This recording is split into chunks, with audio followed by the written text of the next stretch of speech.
नमस्कार दोस्तों, निधि लोकगीत चैनल में आपको एक विवाह का गीत सुनाने जा रही हूँ। पसंद आए तो चैनल पर कमेंट करना, नए हैं तो चैनल प्लीज़ सब्सक्राइब कर लीजिए। अमवा महुआ क शीतली छहिया, बबुरे का छहिया गमीर। अमवा महुआ क शीतली छहिया, बबुरे का छहिया गमीर। वही तरे सोई दुल्हे कवन राम, लगी ग करे वनक नींद। वही तरे सोई दुल्हे अमित राम, लगी ग करे वनक नींद।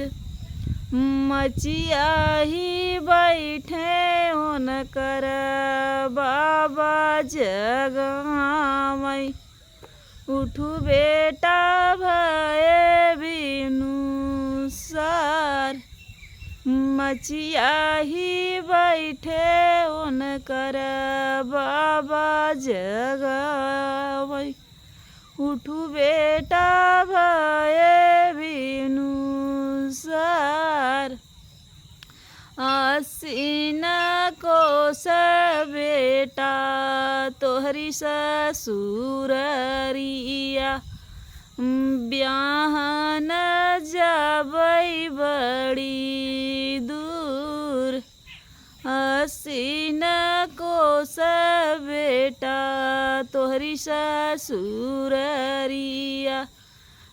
ब्याहन जाबई बड़ी दूर।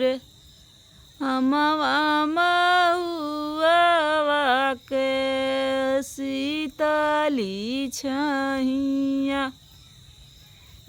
बबुरे का छहिया गमीर। अमवा महुआ के शीतली छहिया, बबुरे का छहिया गमीर। वही तरे दुल्हे से जिया लगावई, लगी ग करे वना के नींद। वही तरे दुल्हे अपन से जिया लगावई, लगी ग के रामना के नींद। मचिया ही बैठाई उनकर चाचा जगावई, उठू बेटा भये बिनु सार। मचिया ही बैठे उनकर भैया जगावई, उठू बेटा भये बिनु सार। आसीन कोस बेटा तोरी ससुररिया,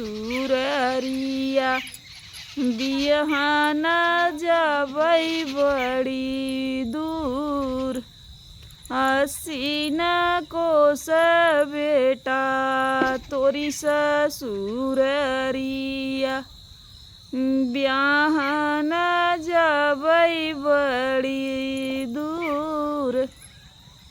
अमवा महुआ के शीतल छहिया, बबुरे का छहिया गमीर। अमवा महुआ के शीतल छहिया, बबुरे का छहिया गमीर।